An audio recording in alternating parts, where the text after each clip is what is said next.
Donc, bonjour à tous, est-ce que vous m'entendez? Oui, le micro marche. Donc il me revient de vous parler des douleurs post-opératoires prolongées, qu'on appelle également les douleurs post-opératoires chroniques.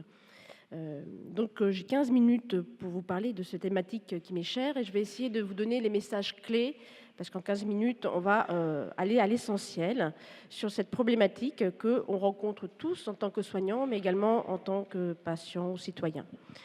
D'abord, de quoi on parle quand on parle de douleur chronique post-opératoire? Il s'agit d'une douleur qui va persister après la chirurgie et elle persiste au-delà de 2 mois. C'est le délai qu'on donne pour une douleur chronique post-opératoire. Ce qui est intéressant, c'est de savoir que toute chirurgie peut être amenée à se chroniciser, que ce soit une chirurgie banale ou fonctionnelle ou vitale, que ce soit une petite chirurgie ou une grosse chirurgie, que ce soit une chirurgie qui touche les os, les muscles, les tissus ou les viscères. Toute chirurgie peut se compliquer de cette chronicisation. Alors les chiffres qu'on retrouve dans la littérature, il y a beaucoup de littérature sur ce sujet, on sait qu'à peu près la douleur chronique post-opératoire représente 10 à 30% des patients opérés. C'est beaucoup. Et qu'il y a certaines chirurgies qui sont plus représentées. Donc vous voyez ici la taille que j'ai mis de petit cercle, c'est l'incidence de la douleur chronique post-opératoire. Et on voit qu'il y a 2 types de chirurgies qui sont très pourvoyeuses de douleurs chroniques post-opératoires. Il s'agit de la chirurgie du sein et de la chirurgie de thoracotomie, d'accord, à peu près avec 30% de douleurs chroniques post-opératoires. Mais également des chirurgies très banales comme la chirurgie de saphénectomie peut donner des douleurs, la chirurgie d'hernie inguinale. Ensuite, vous avez la part en rouge dans cette part de cercle, c'est la part de la douleur neuropathique. Et comme vous pouvez le voir, la douleur neuropathique chronique post-opératoire est extrêmement fréquente. Elle est très variable d'une chirurgie à une autre. Elle peut atteindre 3/4 des patients pour une chirurgie du sein et que 15 ou 20% des patients pour une prothèse totale de genou. Mais vous voyez qu'elle est très très fréquente. Dans ces douleurs chroniques, toutes ne sont pas sévères, mais une part de la sévérité, ça représente 5% des patients. 5% des patients qui vont se faire opérer vont avoir des douleurs chroniques post-opératoires sévères.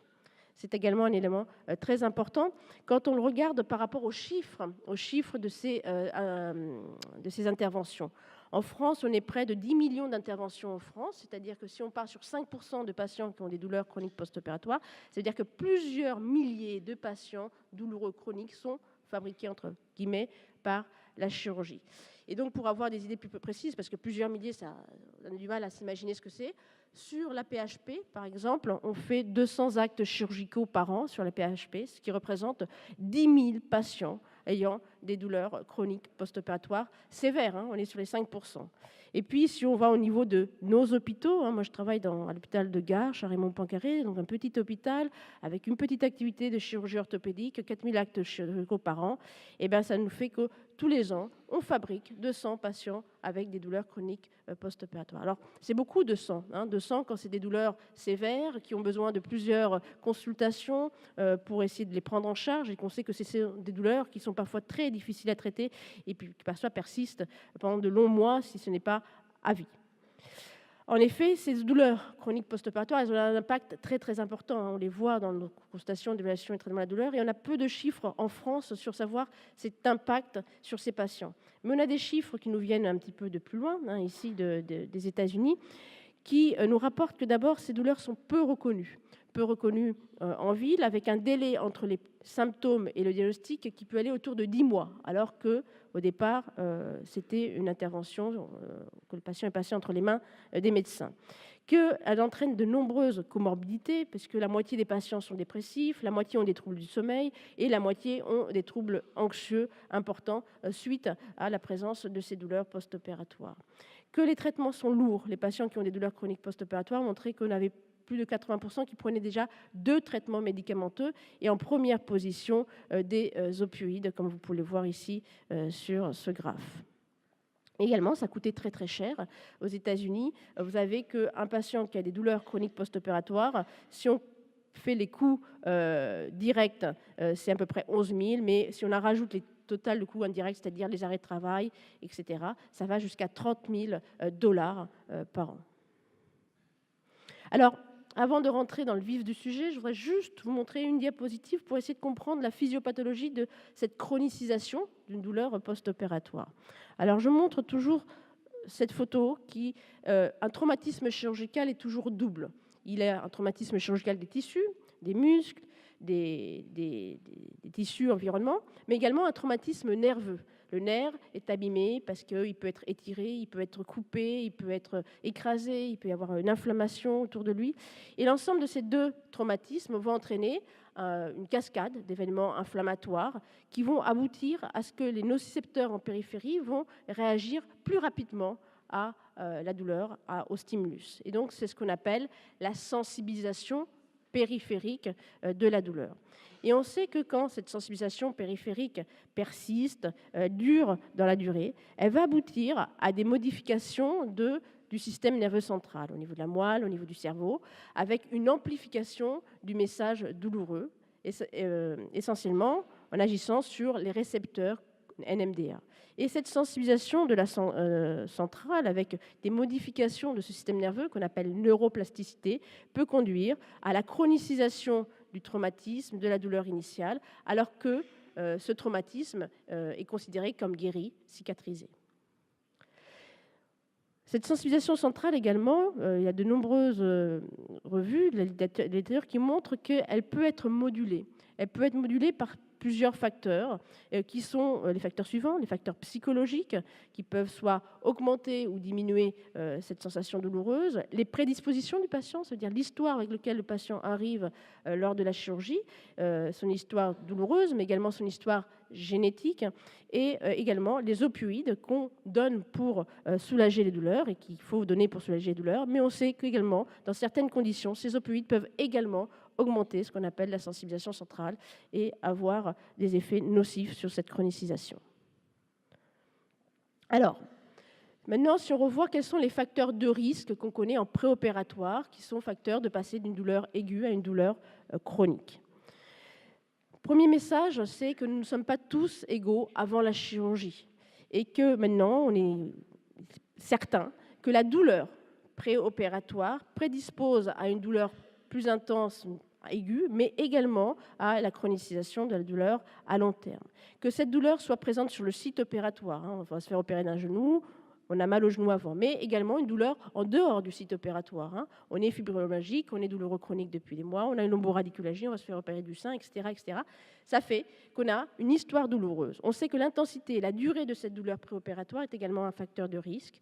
Et il y a quelques preuves que certaines caractéristiques de douleur préopératoire, comme la présence déjà de douleurs neuropathiques, également serait un facteur de risque de chronicisation, probablement parce qu'il y a des facteurs génétiques à la douleur neuropathique. Autre point qui est largement évoqué dans la littérature et qu'on ne discute plus, c'est cette vulnérabilité psychologique avant l'intervention. D'accord ? On sait que la dépression, les arrêts de travail prolongés, le catastrophisme, c'est cet effet de ne pas pouvoir faire face à la menace que nous représente la douleur, l'état anxieux, pas le très anxieux, mais l'état dans lequel on se trouve juste avant la chirurgie, sont des facteurs de risque de douleurs aiguës plus intenses, mais également de douleurs chroniques. Un autre point qui est également largement écrit, qui apparaît de plus en plus évident, c'est l'utilisation d'opioïdes en préopératoire. Alors, le premier qui a un peu montré ceci, c'est un monsieur qui s'appelle Chapman, qui évalue la trajectoire douloureuse, c'est-à-dire jour après jour, comment cette douleur évolue dans le temps. Et ici, vous avez les 15 premiers jours de douleur chez des patients qui sont douloureux chroniques avant une chirurgie et qui ne prennent pas d'opioïdes. Et vous voyez donc ces trajectoires douloureuses avec une intensité au mouvement et au repos et une descente de la douleur au fur et à mesure du temps. Si on fait un autre groupe avec des patients qui ont des douleurs chroniques préopératoires, mais celles-ci aussi qui prennent des opioïdes, on voit clairement que la douleur post-opératoire à J1 est beaucoup plus importante, que la pente des décroissance est la même, mais que tout ça est dévié vers le haut, comme vous pouvez le voir, et que les patients ici à J15 ont une douleur de la même intensité que les patients à J0 pour la même chirurgie. Donc cette douleur aiguë intense, on sait, c'est un facteur de chronicisation de la douleur. Et maintenant, il y a de plus en plus de travaux qui montrent que ce n'est pas seulement l'intensité de la douleur qui est importante, mais c'est la durée avec laquelle on passe avec une douleur intense. Dans ce travail européen, qui a pris plusieurs chirurgies au niveau européen, donc les 880 patients, ils ont regardé le premier jour après l'intervention, combien de temps les patients passaient avec une douleur sévère. C'est-à-dire on leur demandait combien de temps vous avez passé dans la première journée avec une douleur sévère. Et quand ils passaient toute la journée avec une douleur sévère, donc une douleur à plus de 6, on voyait qu'ils avaient 100% de chances d'avoir, enfin pas 100%, excusez-moi, autour de 80% de chances d'avoir une douleur chronique en post-opératoire. Alors que s'ils passaient moins d'une heure, ceci tombait autour de 5%. Donc le temps passé avec une douleur sévère est quelque chose d'important comme un facteur de risque. Bien évidemment, le chirurgien a un rôle important, enfin la lésion chirurgicale est importante, comme je vous l'ai dit au départ sur ma diapositive de physiopathologie, parce que ce nerf peut être abîmé pour plusieurs raisons pendant la chirurgie. Il peut être écarté par les écarteurs, il peut être comprimé, vous voyez ici, par les écarteurs au niveau du nerf intercostal, il peut être coupé, parfois les chirurgiens coupent des nerfs sensitifs très facilement pour pouvoir accéder au site opératoire. Il peut être étiré lors d'une comme une césarienne, mais il peut également être comprimé par un hématome, il peut y avoir une inflammation autour. Donc il y a 1000 raisons pour qu'il y ait une lésion des nerfs. Également, tout ça pour dire que l'expérience du chirurgien est très importante, les précautions avec lesquelles il va faire sa chirurgie. Il y a plein de travaux, mais je ne peux pas vous les montrer ici, qui montrent que certaines techniques donnent moins de douleurs chroniques que d'autres. Je vous ai choisi ce travail qui regarde différents chirurgiens, 4 chirurgiens, avec une chirurgie qui donne beaucoup de douleurs, la thoracotomie, comme je vous l'ai montré. Et vous voyez que certains chirurgiens ont plus de douleurs chroniques, d'incidence de douleurs chroniques que d'autres. Donc vous voyez comme quoi le rôle, la technique chirurgicale est importante. Également, il y a d'autres travaux qui montrent que ce n'est pas seulement le chirurgien, la personne elle-même, mais la structure elle-même. Et ils montrent que plus une structure a un haut débit fait une chirurgie de façon fréquente, moins l'incidence des douleurs chroniques est importante. Et les structures qui n'ont pas beaucoup de débit, qui font ça rarement, ce type de chirurgie, on va avoir une augmentation de la douleur chronique, des sensations étranges et de douleurs fantômes, ici dans une chirurgie aussi extrêmement fréquente et qui donne beaucoup de douleurs chroniques, qui est les mastectomies. Vous voyez, ça va par un facteur 3, pour les douleurs fantômes, 26% de structure à haut débit et dans une structure à bas débit, 60%. Alors, si on devait résumer cette partie sur les facteurs prédictifs, quels sont les points importants pour tout médecin, mais également pour tout soignant qui va prendre en charge en préopératoire ces patients? Il faut essayer de détecter ces patients qui sortent de la norme et qui peuvent avoir des facteurs de chronicisation. Et très simplement, en consultation, on peut regarder 3 choses. La présence d'une douleur préopératoire, l'utilisation d'opioïdes, qu'ils soient faibles ou forts en préopératoire, et la détresse psychologique. Et donc, détecter ces patients à risque, c'est important pour mieux les cibler, mieux les prendre en charge, essayer de les accompagner lors de leur parcours, poursuivre, adapter les traitements éventuellement en préopératoire, proposer peut-être des traitements plus agressifs, plus prolongés, et surtout un suivi de ces patients tout au long de leur hospitalisation et au meilleur des cas également après leur hospitalisation. Et c'est important de les reconnaître parce qu'on leur dit à ce moment-là, pour vous qui êtes plus vulnérable à la douleur, je vais vous proposer de faire une anesthésie loco-régionale, je vais vous proposer de vous revoir en post-opératoire, vous pouvez me joindre si ça ne va pas dans 3 mois parce qu'il y a une consultation douleur chronique, etc. Ça, c'est un lien qui est très important et qui permet justement de les prendre le plus précocement possible. Sur notre hôpital, on a mis ce petit tampon que je dis depuis déjà maintenant 2-3 ans, je circule avec ce tampon dans les congrès, qui a vraiment changé notre prise en charge de ces patients douloureux chroniques, parce que quand on les voit en consultation d'anesthésie et qu'ils ont 2 de ces 3 facteurs, on met patients vulnérables, douleur. Et à partir de là, comme vous savez que les anesthésistes n'opèrent pas ou n'endorment pas le même patient qu'ils ont vu en consultation, qu'on ne revoit pas exactement les mêmes patients, ça nous permet que toute la chaîne soit sensibilisée à ce dossier, à ce patient. Et les infirmières anesthésistes vont prendre plus soin de ce patient, rien que dans le rapport. Après, on fait pour tous ces patients une analgésie loco-régionale. On met des anesthésiques locaux, quels qu'ils soient, soit par une anesthésie locale, soit par infiltration. Et on met de la kétamine de façon systématique pour ces patients. Et tous ces patients sont revus par l'infirmier référent douleur de notre centre, qui les conduira en consultation douleur chronique si ils voient qu'ils sont fragiles encore en post-opératoire et qui nécessitent d'adaptation ou une prise en charge. Alors prévenir ces douleurs, vous avez dit, je vous ai déjà donné plein de choses organisationnelles pour essayer de prévenir ces douleurs. Mince, j'ai qu'une minute, je vais essayer d'aller vite. Comment on peut prévenir? Prévenir, c'est déjà Diminuer l'inflammation, utiliser des anti-inflammatoires largement, faire une épargne nerveuse pour le chirurgien, utiliser l'analgésie loco-régionale pour interrompre la nociception, utiliser les antihyperalgésiques pour diminuer cette hyperalgésie, détecter la vulnérabilité pour mettre tout en place quand on a des patients plus vulnérables et détecter précocement les douleurs. Les dépister, c'est important de détecter la douleur neuropathique précocement. Je vous montre cette image pour qu'il est important d'examiner les patients pour la douleur neuropathique, chercher une hypoesthésie, rechercher l'allodynie, utiliser le DN4 que vous connaissez pour dépister les patients avec une douleur neuropathique le plus précocement possible.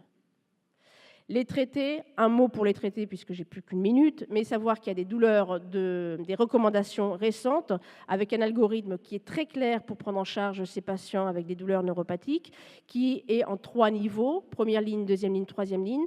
Je vous fais remarquer que dans les premières lignes, dans les recommandations fortes, ce sont des traitements qui ne sont pas des analgésiques, mais on utilise des antidépresseurs tricycliques ou des antiépileptiques de type de gabapentinoïdes. Et pour les douleurs neuropathiques périphériques, comme le sont la douleur chronique post-opératoire, la place de tous les traitements par patchs locaux, comme la lidocaïne patch, la capsaïcine et même la toxine botulique ont toute leur place. Donc voilà, l'intérêt de la capsaïcine forte dans ce type de douleur, c'est important et on l'utilise beaucoup dans les douleurs neuropathiques chroniques post-opératoires. Et je terminerai avec donc les messages clés qui sont les suivants. Temps de la consultation, c'est le moment de détecter la vulnérabilité, l'histoire douloureuse, l'utilisation d'opioïdes, cette vulnérabilité psychologique. Ça permet de cibler les patients à risque pour leur proposer une prise en charge de douleur optimale, surtout en utilisant largement la kétamine et la LR. Le temps opératoire pour le chirurgien, c'est d'avoir une chirurgie la moins invasive possible, d'utiliser certaines techniques qui pourraient éviter d'abîmer les nerfs, en les identifiant, en préservant les nerfs. Et la période post-opératoire qui nous concerne tous, c'est de dépister, alerter précocement, avec des trajectoires qui seraient anormalement douloureuses et persistantes en post-opératoire, et de détecter les caractéristiques neuropathiques très précocement. Je vous remercie pour votre attention.